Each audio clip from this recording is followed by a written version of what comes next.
ആരെയാ വിളിച്ചോണ്ടിരിക്കുന്നത്? തുളസിയെ വിളിച്ചിട്ട് കിട്ടുന്നില്ല. ദൂരെ എവിടെയാണെന്നോ എനിക്ക് തോന്നുന്നത്. മിനിസ്റ്റർ ഓഫീസിൽ കാണും. ഇതിലെന്തോ പ്രശ്നമുണ്ട് ജയേട്ട. എന്ത് പ്രശ്നം? ഒരു പ്രശ്നവുമില്ല. പ്രസയുടെ കൂടെയല്ലേ തുളസി പോയിരിക്കുന്നത്. എനിക്ക് അങ്ങനെയൊന്നും ആശ്വസിക്കാൻ കഴിയുന്നില്ല. ജയേട്ടൻ മന്ത്രിയുടെ ഓഫീസിലേക്ക് ഒന്ന് വിളിച്ചേ. എന്നിട്ട് ഏട്ടനും തുളസിയും അവിടെ എത്തിയോന്നൊന്ന് ചോദിക്കും. അവിടെ എത്തിയെന്നറിഞ്ഞ മനസ്സമാധാനത്തോടെ ഇരിക്കാലോ. എന്റെ പ്രിയ, ഇങ്ങനെ തൊട്ടതിനും പിടിച്ചതിനൊക്കെ ടെൻഷനാവാൻ തുടങ്ങിയ ജീവിക്കാൻ കഴിയില്ല. എന്റെ പൊന്ന് ജയേട്ട, എനിക്കിപ്പോ ഇങ്ങനെ പൊതുതത്വം ഉപദേശം കേൾക്കാൻ പറ്റുന്ന അവസ്ഥയിലല്ല. ജയേട്ടൻ വിളിക്കുന്നില്ലെങ്കിൽ ഞാൻ വിളിച്ചോളാം മന്ത്രിയുടെ ഓഫീസിലേക്ക്. വേണ്ട.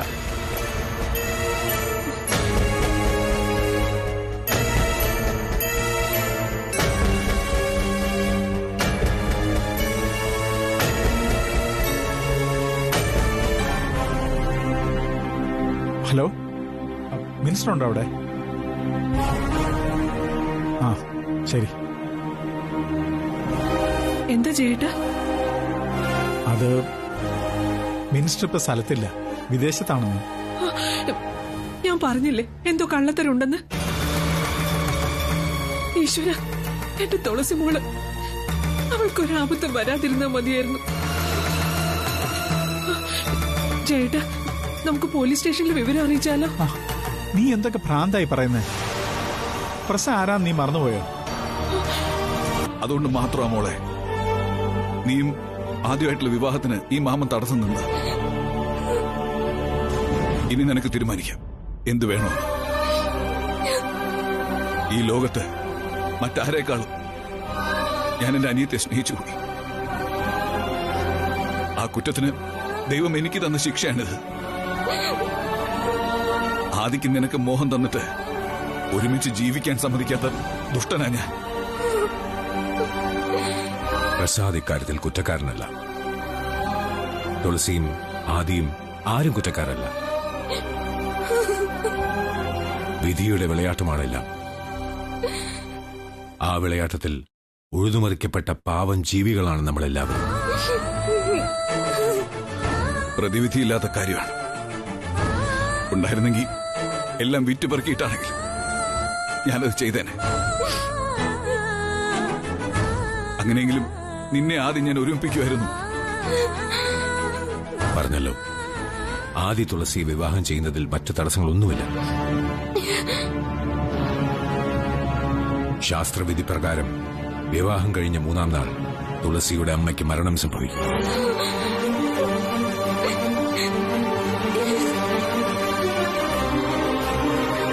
ഞാൻ ഇത്രയും കാലം സ്വായത്തമാക്കിയ ജ്യോതിഷവിധി പ്രകാരം ഈ പ്രസ്താവന പിഴക്കില്ല.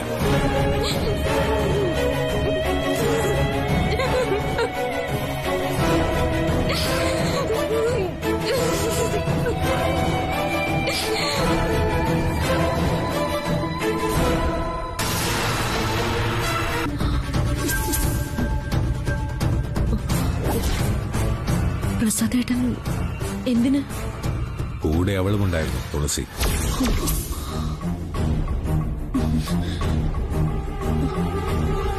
എന്തിനാ തിരുമേനി പ്രസാദേട്ടൻ തുളസിയായിട്ട് അവിടെ വന്നത്? സത്യമറിയാൻ. എന്നിട്ട് സത്യം ഞാൻ അവർക്ക് ബോധ്യപ്പെടുത്തി കൊടുത്തു.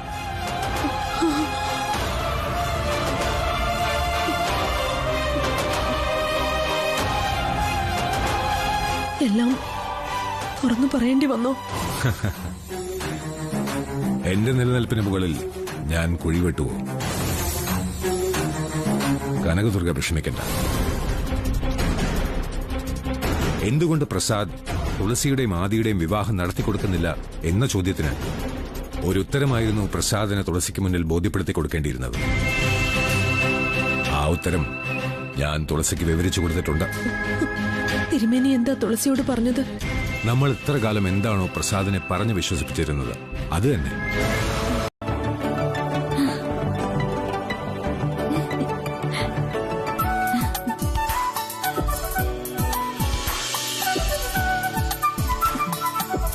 അയ്യോ, ആദിത്യൻ വെഡ്സ് ആതിര. കൊള്ളാലോ. അത് ഞാൻ വെറുതെ. ഇതുപോലൊരു ഇൻവിറ്റേഷൻ ലെറ്റർ നമുക്കും അടിക്കാം. അതെങ്ങനത്തെ ആ ദുർഗ ആന്റി? ഇല്ല, ഞാൻ തരില്ല. ഇതിവിടെ പലരും കാണിക്കാനുള്ളതാ, ഞാൻ തരില്ല. എന്താടോ ഇത്?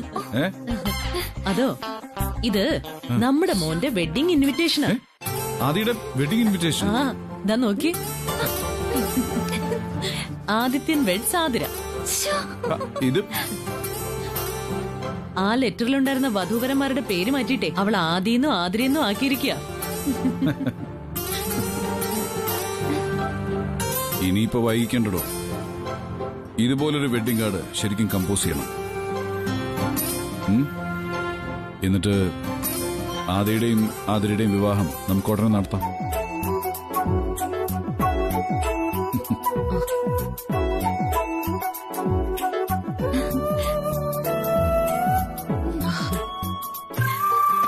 പ്രസാദേട്ടൻ സീരിയസ് ആയിട്ടാണോ പറയുന്നത്? അതെ, ആദ്യം ഇവരുടെ വിവാഹ നിശ്ചയം. അതിനെത്രയും പെട്ടെന്ന് സമയം നോക്കണം.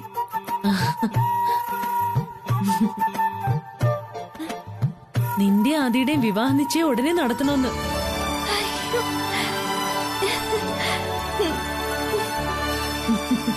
വിവാഹം എന്ന് കേട്ടപ്പോ അവളുടെ ഒരു സന്തോഷം കണ്ടില്ലേ? ഏതായാലും തിരുമേനിയെ കണ്ട് മുഹൂർത്തവും തീയതിയൊക്കെ കുറിച്ച് വാങ്ങിച്ചോളൂ. തുളസി അവളിനി പ്രശ്നങ്ങൾക്കൊന്നും വരില്ല. ആദ്യമായിട്ടുള്ളൊരു ജീവിതമല്ല അവൾ ആഗ്രഹിക്കുന്നത്. അവൾക്ക് അമ്മയുടെ ജീവനാ ഇപ്പൊ വലുത്. അതുകൊണ്ട് ആദിയും ആതിരയും തമ്മിലുള്ള വിവാഹത്തിന് തുളസിയുടെ ഭാഗത്തു നിന്ന് എല്ലാ സപ്പോർട്ടും പ്രതീക്ഷിക്കാം.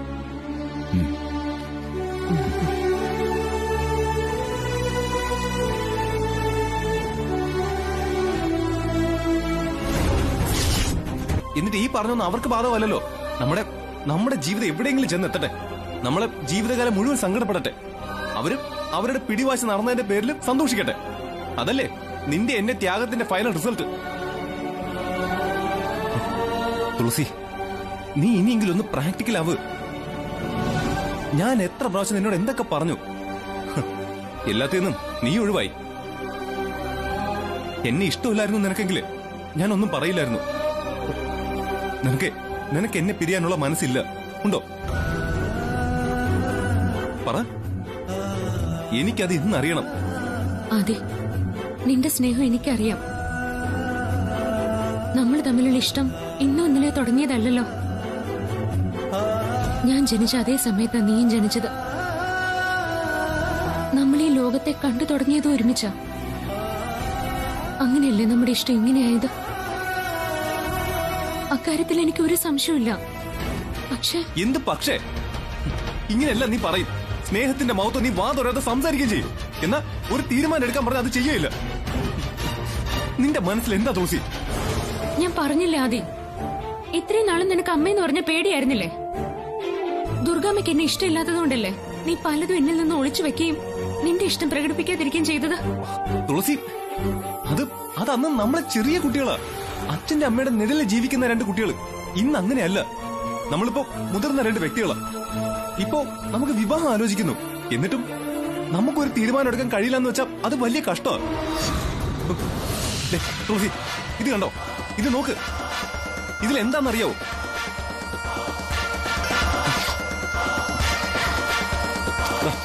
നോക്ക്, കണ്ടോ? എന്തിനാ ഇത്? എവിടുന്ന് നീ ഇതെടുത്തേ? അതൊന്നും നീ അറിയണ്ട. നമ്മൾ ഇവിടുന്ന് പോകുന്നു. നമുക്ക് ഒരു ജോലി ആവുന്നത് വരെ ജീവിക്കാനുള്ള പണം ഈ ബാഗിനകത്തുണ്ട്. കളിക്കല്ലേ ആദി, ഇത് എവിടുന്നാന്ന് പറ. അതൊക്കെ നീ അറിയുന്ന എന്തിനാ? അറിയാതെ പിന്നെ?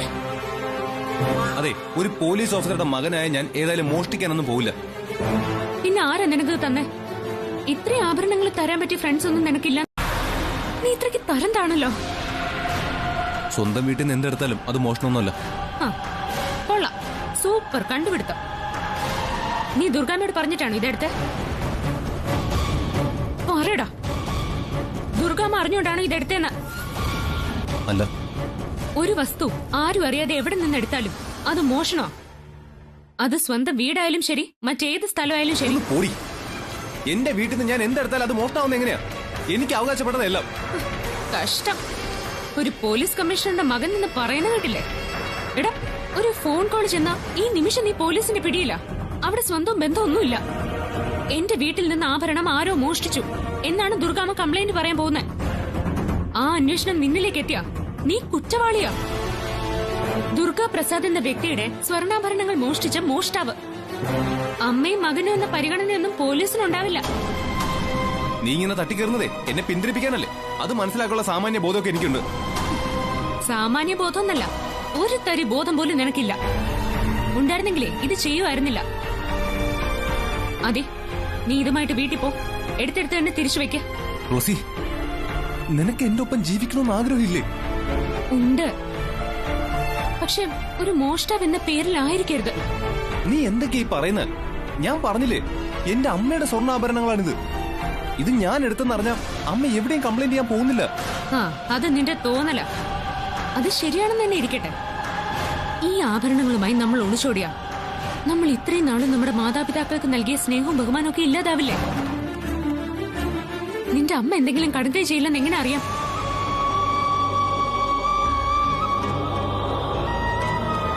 നീയും ഞാനും വിവാഹിതരാകണമെന്നും ഒരുമിച്ച് കഴിയണമെന്നും ഏറ്റവും കൂടുതൽ ആഗ്രഹിക്കുന്ന എന്റെ അമ്മയാ. പക്ഷെ ഇങ്ങനെ ഒരു ഒളിച്ചോട്ടം അറിഞ്ഞാ നിന്റെ അമ്മ തകരും. നിനക്കറിയാലോ, നിന്റെ പ്രിയ എന്റെ ഒരു ഹാർട്ട് പേഷ്യന്റാ. എന്തെങ്കിലും സംഭവിച്ച പിന്നെ നമ്മളുണ്ടോ? പറയടാ. ആ കാര്യം വിട്ടേക്ക്.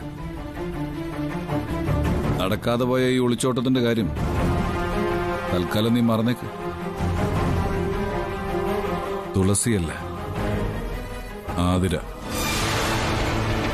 നീയും ആതിരയുമായിട്ടുള്ള വിവാഹം, അതാണ് നടക്കാൻ പോകുന്നത്. അത് ഞാൻ നിശ്ചയിച്ചു കഴിഞ്ഞു.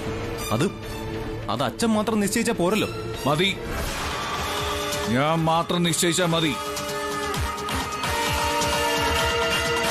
അതിനെ എതിർക്കാൻ ആരും വരില്ല. നിന്റെ തുളസി പോലും.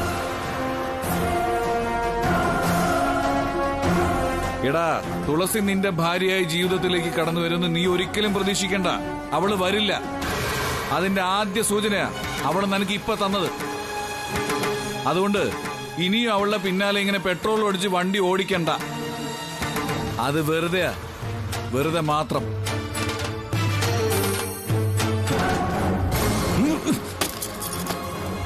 ഒളിച്ചോട്ടോ? എന്താ ദുർഗച്ചി പറയുന്നത്? എനിക്ക് മനസ്സിലായില്ല. എന്നോട് ചോദിക്കുന്ന എന്തിനാ? ദാ കണ്ണീരും കൈയായിട്ട് ഇവിടെ നിൽക്കുകയല്ലേ, അവളോട് തന്നെ ചോദിക്ക്. അവള് പറഞ്ഞുതരും കണ്ണീരിന്റെ കഥ. മോളെ, എന്താ ഇത്? ദുർഗമ്മ എന്തൊക്കെയാ പറയുന്നത്? എനിക്കൊന്നും മനസ്സിലാവുന്നില്ല. എന്തായിരുന്നു നിന്റെ പ്ലാൻ? ഞാനൊരു പ്ലാനും ഇട്ടിട്ടില്ല. ഒളിച്ചോട്ടത്തിന്റെ കാര്യവും എനിക്കറിയില്ല. അറിയാത്ത കാര്യം ഞാൻ എങ്ങനെ പറയാം? എന്റെ കണ്ണീരോ ഒളിച്ചോട്ടോ സങ്കല്പിച്ച് പുതിയ കഥ മെനയാൻ ഇവിടെ മുന്നിൽ തന്നെ നിൽക്കുന്നുണ്ടല്ലോ. നേരെ ചോദിക്കും. എന്താടി ഒന്നും അറിയാത്തതുപോലെ? ഞാൻ നിന്റെ വാചകൊടി കുറെ കേട്ടിട്ടുള്ളതാ.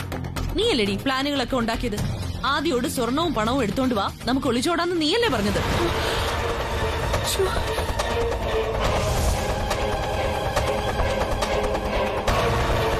എല്ലാം ഒപ്പിച്ചു വെച്ചിട്ട് നിനക്കൊന്നും അറിയില്ലാന്നോ? അതെ, എന്ത് ഭ്രാന്ത് വേണമെങ്കിലും നിങ്ങൾ മനസ്സിൽ ചിന്തിച്ചോ. എന്നിട്ടത് സ്വന്തം വീട്ടിൽ ഇരുന്ന് നിങ്ങളുടെ ആശ്രിതരോടും വേലക്കാരോടും പറഞ്ഞാൽ മതി. ഇവിടെ വന്ന് പറയണ്ട. ഡീ, അതെ, എടിയെന്ന് വിളിക്കാനുള്ള അധികാരം നിങ്ങൾക്ക് ഇപ്പൊ ഇല്ല. തുളസി അങ്ങനെ വിളിക്കാം, അതിനപ്പുറം വേണ്ട. നീയല്ലേടി അവനെ പറഞ്ഞ് പിരികേറ്റിയത്? പോയി അവനെ വിളിച്ചോണ്ട് വാ. എന്റെ മുന്നിൽ നിന്ന് പറയട്ടെ, ഞാനാണ് അവനോട് സ്വർണവും പണവുമായി വരാൻ. പ്രസാദേട്ടനെ എങ്ങനെയും പറഞ്ഞു വിശ്വസിപ്പിക്കാന്ന് ഞാൻ കരുതി. കല്യാണ നിശ്ചയം പ്രസാദേട്ടന് ഇല്ലാത്തപ്പോ നടത്തിയ പിന്നീട് എല്ലാം എളുപ്പമായിരിക്കുമല്ലോ എന്ന് ഞാൻ വിചാരിച്ചു. പക്ഷേ പിന്നീട് നടന്ന കാര്യങ്ങളൊക്കെ നിനക്കറിയാലോ. തനിക്ക് ഈ കല്യാണത്തിന് സമ്മതമല്ലാന്ന് പ്രസാദേട്ടൻ ഉറപ്പിച്ച് പറഞ്ഞു കഴിഞ്ഞ സ്ഥിതിക്ക് പിന്നെ എന്ത് മാർഗം എന്റെ മുമ്പിലുള്ളത്? പിന്നെ ഇവൾക്ക് ആദ്യേക്കാൾ നല്ലൊരു പയ്യനെ കണ്ടെത്താൻ ശ്രമിച്ചു. മന്ത്രിയുടെ സഹോദരൻ ആലോചനയായിട്ട് വന്നു. എന്നിട്ടോ അതും എങ്ങും എത്താതെ പോയി. ഇപ്പൊ എന്തായാലും പ്രസാദേട്ടൻ ആദ്യം ആതിരയും തമ്മിലുള്ള വിവാഹത്തിന് സമ്മതം പറഞ്ഞിട്ടുണ്ട്.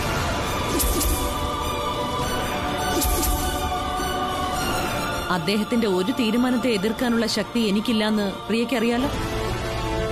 നല്ല ദിവസം നോക്കി നിശ്ചയം നടത്താമെന്ന് തീരുമാനിച്ചിട്ടുണ്ട്.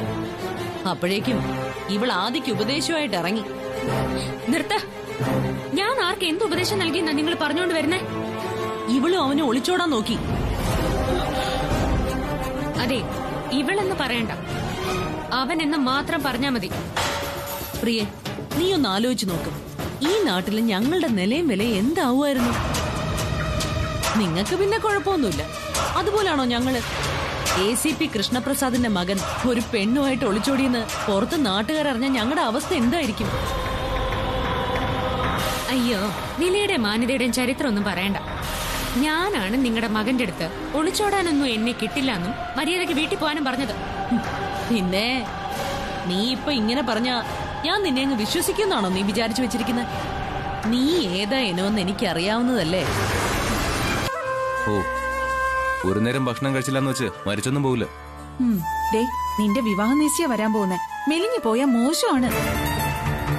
എന്റെ വിവാഹ നിശ്ചയോ? ഞാൻ അറിയാതെയോ? അതൊന്നും നടക്കില്ല. എല്ലാം നടക്കും. അതിന്ന് നിനക്ക് രക്ഷപ്പെടാൻ പറ്റില്ല. ഇവിടെ എന്താ അനങ്ങിയ വിവാഹ നിശ്ചയാണോ? എത്രണ്ണം കഴിഞ്ഞു? എത്രണ്ണം മുടങ്ങി? തുടങ്ങിയതെല്ലാം മുടങ്ങി. അടുത്തതെങ്കിലും നേരാമെണ്ണം നടക്കാൻ വേണ്ടി പാർവതി ക്ഷേത്രത്തിലെ വഴിപാട് നേർന്നിട്ടുണ്ട് ഞാൻ. ആ വഴിപാടും വെറുതെ ആവും. അയ്യോ, അങ്ങനൊന്നും പറയില്ലേ മോനെ. ഈ ഒരെണ്ണം കൂടി മുടങ്ങിയ ചിലപ്പോ നമ്മുടെ കുടുംബത്തിൽ ഇത് റെക്കോർഡായിരിക്കും. ഏറ്റവും കൂടുതൽ വിവാഹ നിശ്ചയം മുടങ്ങിയ റെക്കോർഡ്. അച്ഛനും അമ്മയും കൂടി ഒരു മഹാപാപ എന്റെ തലയിൽ കെട്ടിവെക്കാൻ നോക്ക. അയ്യോ, മഹാപാപമല്ല, ആതിരൊരു മഹാപാവം കുട്ടിയ. എനിക്ക് ഒരു പാവത്തിനെ വേണ്ട. ഇതിന്ന് ഇനി നിനക്ക് രക്ഷപ്പെടാൻ പറ്റില്ല ആദി. നീ എന്തിനാ വെറുതെ നിന്റെ സുഖമില്ലാത്ത അച്ഛന്റെയും നിന്നെ മാത്രം സ്നേഹിക്കുന്ന അമ്മയുടെയും ശാപം ഏറ്റുവാങ്ങുന്നത്? ശപിക്കുന്നവര് ശപിക്കട്ടെ. ആർക്ക് വേണ്ടി എന്റെ ജീവിതം ബലിയേടാക്കാൻ ഞാൻ സമ്മതിക്കില്ല. ആദി തുളസിയെ മാത്രമേ വിവാഹം കഴിക്കൂ. അങ്ങനെ നീ ചെയ്താ ഉണ്ടാകാൻ പോകുന്ന ഭവിഷ്യത്ത് എന്താണെന്നറിയോ? ആ, എനിക്കറിയാം. നിനക്കറിയോ? എനിക്കറിയില്ലല്ലോ. ഓരോ ധാന്യമണിയും ആരൊക്കെയാ കഴിക്കേണ്ടതെന്ന് നിശ്ചയിച്ചിട്ടുണ്ട് എന്ന് പറയുന്നത് പോലെ ഈ ഭൂമിയിൽ ആര് ആർക്കൊപ്പം കഴിയണമെന്നും എഴുതി വെച്ചിട്ടുണ്ട്. അതൊന്നും മാറ്റിമറിക്കാൻ ആർക്കും കഴിയില്ല. അതെ, നീ ഞങ്ങളെ കൂടുതൽ സങ്കടപ്പെടുത്താൻ വന്നതാണോ? അല്ലമ്മേ, ചില സത്യങ്ങള് അമ്മ അച്ഛനും മറക്കുന്നത് ഓർമ്മപ്പെടുത്തിയതാ. നമ്മളിങ്ങനെ തർക്കിച്ചിട്ട് കാര്യമില്ല. ഇക്കാര്യത്തിൽ ഒരു തീരുമാനം ഉണ്ടാകണമെങ്കിൽ മന്ത്രിയെ തന്നെ കാണുന്നതാ നല്ലത്. നിയമം നടപ്പിലാക്കാൻ അവർക്കേ കഴിയൂ. അങ്ങനെ നീങ്ങിയാൽ പ്രസയ്ക്കും എനിക്കും ജോലി സംബന്ധമായ ചില ബുദ്ധിമുട്ടുകൾ ഉണ്ടാവാൻ സാധ്യതയുണ്ട്. എന്ത് ബുദ്ധിമുട്ട്? ഈ രാജ്യത്ത് നിയമം നടപ്പിലാക്കാൻ ഉത്തരവാദിത്തപ്പെട്ടവരാ ഞങ്ങൾ പോലീസുകാര്. ആ ഞങ്ങൾ തന്നെ നിയമം ലംഘിച്ചു എന്ന് വന്നാൽ അത് വലിയ തെറ്റാണ്. നടപടി ഉണ്ടാവുന്നുള്ള കാര്യത്തിൽ ഒരു സംശയവും വേണ്ട. ഇങ്ങനെ ഓരോന്നും പറഞ്ഞ് നേരം വെളുപ്പിക്കാന്നാണോ നിങ്ങൾ കരുതുന്നത്? ഞാൻ എന്തായാലും ഉറങ്ങാൻ പോവാ. നിനക്ക് എങ്ങനെയടി ഉറങ്ങാൻ പറ്റുന്നത്? ഞാൻ ദൈവത്തിൽ വിശ്വസിക്കുന്നുണ്ട്. അമ്മേ, ഒരാൾക്ക് ഈ ഭൂമിയിൽ എന്ത് കാര്യം പ്രവർത്തിക്കുന്നതിന് ഒരു പരിധിയുണ്ട്. അതിന്റെ ഫലം നൽകേണ്ടതും ലഭിക്കേണ്ടതും ഒക്കെ ദൈവത്തിന്റെ തീരുമാനം അനുസരിച്ച്. ഞാൻ ആദിയുടെ എന്റെയും കല്യാണം നടത്താൻ എന്നെ കൊണ്ടാവുന്നതൊക്കെ ചെയ്തു കഴിഞ്ഞു. ഇനിയെല്ലാം ഈശ്വരന്റെ തീരുമാനം. അതെന്തായാലും ഞാൻ സ്വീകരിക്കും.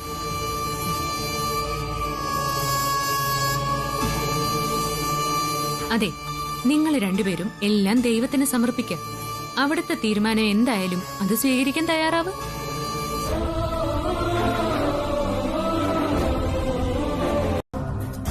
ആരാ പിന്നണിയിൽ പ്രവർത്തിച്ചത്? ഈ ഞാൻ. എന്റെ ബുദ്ധിയായതല്ല. ബുദ്ധിയുടെ കാര്യത്തിലും ആരോഗ്യത്തിന്റെ കാര്യത്തിലും മംഗളെ കഴിഞ്ഞിട്ടേ ഉള്ളൂ ഈ നാട്ടിലെ എല്ലാവരും. ആട്ടെ, ഇതെങ്ങനെ സാധിക്കുന്നു? അതാണ് എന്റെ പ്ലാൻ. 4 വശവും പുകച്ചപ്പോ എലി പുറത്ത് ചാടിയില്ലേ, അതുപോലെ ഞാനൊരു പുകയ്ക്കലങ്ങ് പുകച്ചു. വേറെ വഴിയില്ലാതെ പ്രസാദ് കല്യാണത്തിനങ്ങ് സമ്മതിച്ചു. സത്യത്തിൽ എനിക്കത് വിശ്വസിക്കാൻ കഴിയുന്നില്ല. നീയും ആതിരമോളും ഒക്കെ അവസാനം വിട്ടികളാവുന്ന ഞാൻ കരുതിയത്. ആഹാ, നിങ്ങളപ്പോ എന്നെ കുറിച്ച് അങ്ങനെയാണോ കരുതിയിരിക്കുന്നത്? ഞാൻ വലിയ ബുദ്ധിയുള്ള ആളാണെന്ന് ഇപ്പൊ അങ്ങ് പറഞ്ഞതല്ലേ ഉള്ളൂ. അതെ, പക്ഷേ ആദ്യ തുളസിയുടെ പിന്നാലെ ആയിരുന്നല്ലോ. അവനെ ഒതുക്കിയെടുക്കാൻ കഴിയുമെന്ന് ഞാൻ വിചാരിച്ചില്ല. ഏതവനെ ഒതുക്കാം, അതിന് അതിന്റേതായ രീതി അറിയണമെന്ന് മാത്രം. ഇനി അവൻ നമ്മുടെ വലയിൽ കിടന്നോളൂ. കെട്ട് കഴിഞ്ഞാ പിന്നെ അവന്റെ ഇടപാട് തീർന്നില്ലേ? പുലിയെ പോലെ നടന്ന എത്രയോ കെങ്കേമന്മാർ പൂച്ചയെ പോലെ മാറിയിരിക്കുന്നു. എന്റെ കാര്യം തന്നെ എടുക്കാം. തോട്ടപ്പള്ളി ശാന്തൻ എന്ന് കേട്ടാൽ ആരും വിറച്ചിരുന്ന റൗഡിയല്ലായിരുന്നോ ഞാൻ? ഇപ്പോഴോ വെറും ശാന്തൻ. നിന്റെ കഴുത്തിൽ താലി കെട്ടിയ അന്ന് തെറിച്ചു എന്റെ റൗഡിപ്പട്ടം. അതാണ് പെണ്ണിന്റെ മിടുക്ക്. ആണുങ്ങളുടെ ചരട് പെണ്ണിന്റെ കയ്യിൽ വേണം. എന്നാലേ കുടുംബ ജീവിതം നല്ല രീതിയിൽ അങ്ങോട്ട് മുന്നോട്ട് കൊണ്ടുപോകാൻ പറ്റും. അതുകൊണ്ടാ ഏതാണിനെയും മെരുക്കാനുള്ള കഴിവ് ദൈവം പെണ്ണുങ്ങൾക്ക് നൽകിയിരിക്കുന്നത്. എന്നെ പോലുള്ളവരുടെ അവസ്ഥ അറിയാൻ ഈ നാട്ടുകാരില്ലല്ലോ. ചത്തതിനൊക്കുമേ ജീവിച്ചിരിക്കലും എന്ന് പറയുന്ന പോലെ എന്നെ പോലുള്ളവന്റെയൊക്കെ കാര്യം. ദേ, നിങ്ങളോട് ഇതിന് മറുപടി പറയാൻ എനിക്ക് സമയമില്ല. പിന്നെ വേറൊരു കാര്യം, ആതിരമോളുടെ കല്യാണം ഈ നാട്ടിൽ ഇന്നു വരെ ആരും കാണാത്ത കല്യാണമായിരിക്കണം. എന്തൊക്കെ ചെയ്യാമോ അതൊക്കെ ചെയ്യണം. ആൾക്കാരും പാട്ടും ആഘോഷവും എല്ലാം കൂടി തകർപ്പനായിരിക്കണം. ആതിരമോളുടെ കല്യാണം കഴിഞ്ഞിട്ട് വേണം എനിക്കൊന്ന് ഷൈൻ ചെയ്യാൻ. ഷൈൻ ചെയ്യുക മാത്രമല്ല, നല്ല രണ്ട് വർത്തമാനം പറയുകയും വേണം. മംഗളയോട് കളിച്ചാൽ ഇങ്ങനെ ഇരിക്കുമെന്ന് ഞാനും പറയും. അല്ല, ഞാൻ പറയും. എന്നാലേ ഞാൻ ദുർഗയുടെ വീട്ടിലേക്കൊന്ന് പോവാൻ നോക്കാം. വെറും കൈയോട് പോണ്ട. അത് പിന്നെ എനിക്കറിയാം. മംഗളയുടെ സ്റ്റൈല് തന്നെ വേറെ.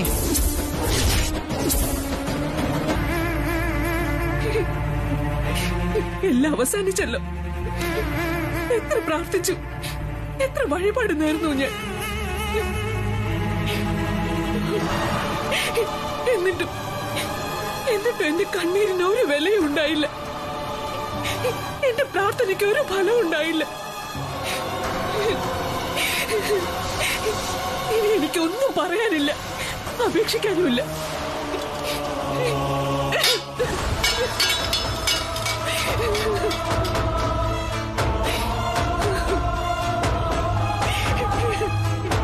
ഇനി എനിക്ക് ദർശനമല്ല, വിശ്വാസമല്ല. ആപത്തിൽ സഹായിക്കാത്ത ദൈവങ്ങളെ ഞാനിനി തൊഴില്ല. അമ്മേ, എന്തായി കാണിക്കുന്നേ? ഇനി എന്തിനാ എനിക്ക് ഇവരുടെ തൂണ? എല്ലാം തീരല്ലേ? അമ്മേ, ദൈവങ്ങൾ നമ്മളെ പരീക്ഷിക്കും, പക്ഷെ തോൽപ്പിക്കില്ല. ഇനി എന്ത് ജയം ഉണ്ടാക്കാനുള്ളത്? എനിക്കൊന്നും കേൾക്കണ്ട. എല്ലാ പ്രാർത്ഥനകൾക്കും ഫലം ഉണ്ടാവും. ഇനി എന്ത് ഫലമാ? ആദ്യം മോന്റെ കല്യാണം നടക്കും, അവനെ നമുക്ക് നഷ്ടപ്പെടും. ആർക്കും ഇനി അവരെ കല്യാണത്തിൽ നിന്ന് പിന്തിരിപ്പിക്കാൻ പറ്റില്ല. അമ്മയല്ലേ നമ്മുടെ കുടുംബ പരദേവതകൾക്കും ദേവി ദേവന്മാർക്കും കഴിയാത്തതായി ഒന്നുമില്ലെന്ന് പറഞ്ഞത്? അവരിലൊക്കെ അമ്മയുടെ വിശ്വാസം നഷ്ടപ്പെട്ടോ? എങ്ങനെ നഷ്ടപ്പെടാതിരിക്കും? മനമുരുകി പ്രാർത്ഥിച്ചിട്ടും ഒരിക്കൽ പോലും ഞാൻ വിളക്ക് വെച്ച് പ്രാർത്ഥിച്ച ദൈവങ്ങളൊന്നും എന്റെ ഒപ്പം നിന്നില്ല. ഞാൻ എത്ര കരഞ്ഞു വിളിച്ചിട്ട് കേട്ടില്ല അവര്. ഭഗവത് സന്നിധിയിൽ എത്ര വൈകിയാലും ന്യായം ജയിക്കും അമ്മ. ഞാൻ കഴിഞ്ഞ 25 വർഷങ്ങളായി മുടങ്ങാതെ നടത്തിയ പ്രാർത്ഥനകൾ, വഴിപാടുകൾ, അതൊന്നും ഫലിച്ചില്ല. എന്നെ കാണാനുള്ള മനസ്സ് ഞാൻ തൊഴുതു പ്രാർത്ഥിച്ച ദൈവങ്ങൾക്ക് ഇല്ലാതെ പോയി. എല്ലാം എന്നെ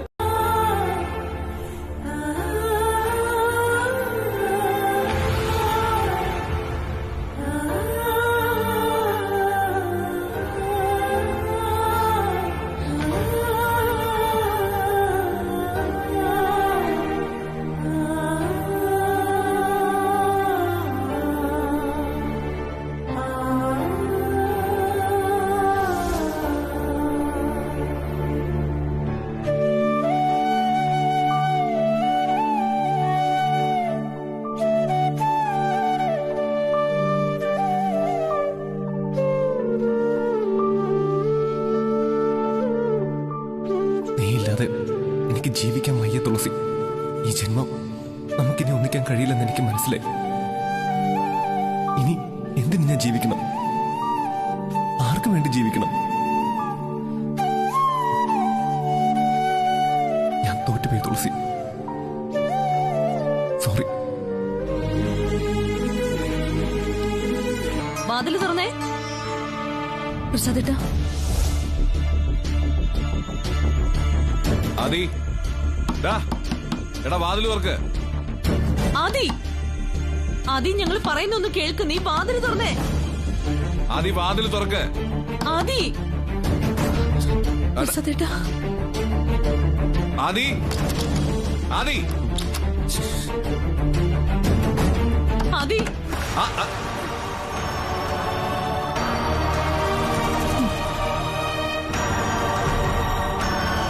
നീ ഞങ്ങളെ പേടിപ്പിച്ചു കളഞ്ഞല്ലോടാ.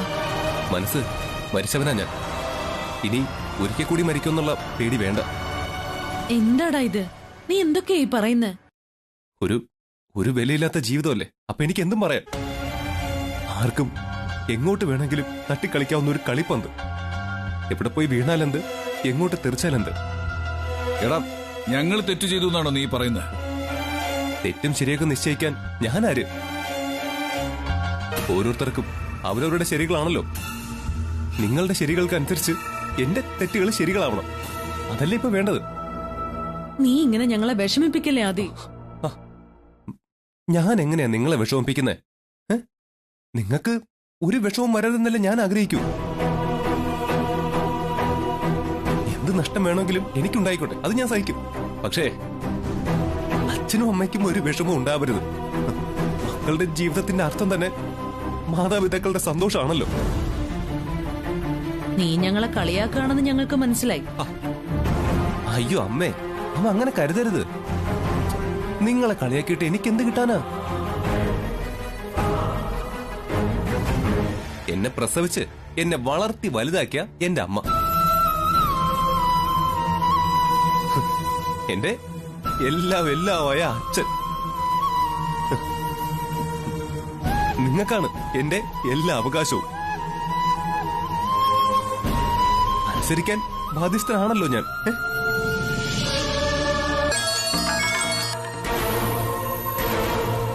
എന്താ ദുർഗേച്ചി?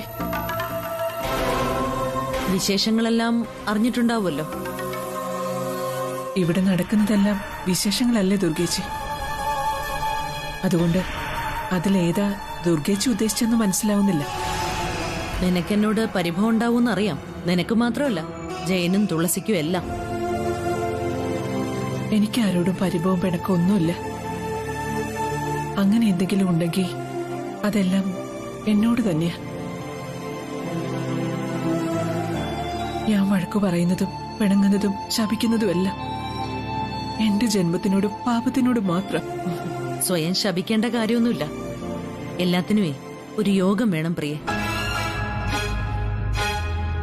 ആദിയും തുളസിയായിട്ടുള്ള വിവാഹം നടന്നു കാണണമെന്ന് നിന്നെപ്പോലെ തന്നെ ആഗ്രഹിച്ചവളാണ് ഞാനും. നിനക്ക് തന്നെ അതറിയാലോ. എന്നിട്ട് എന്തായി? ഒടുക്കം ഞാൻ കുറ്റക്കാരിയായി. പ്രസാദേട്ടന്റെ മുമ്പില് അനുസരണയില്ലാത്ത ഭാര്യ എന്ന കുറ്റം ചുമക്കേണ്ടവളായി. ഇനിയെങ്കിലും എനിക്കെന്റെ മകനെ കുറിച്ച് ചിന്തിക്കണം. അവന്റെ ജീവിതം ആർക്കോ വേണ്ടി കാത്തിരുന്ന് നഷ്ടപ്പെടാൻ ഞാൻ സമ്മതിക്കില്ല.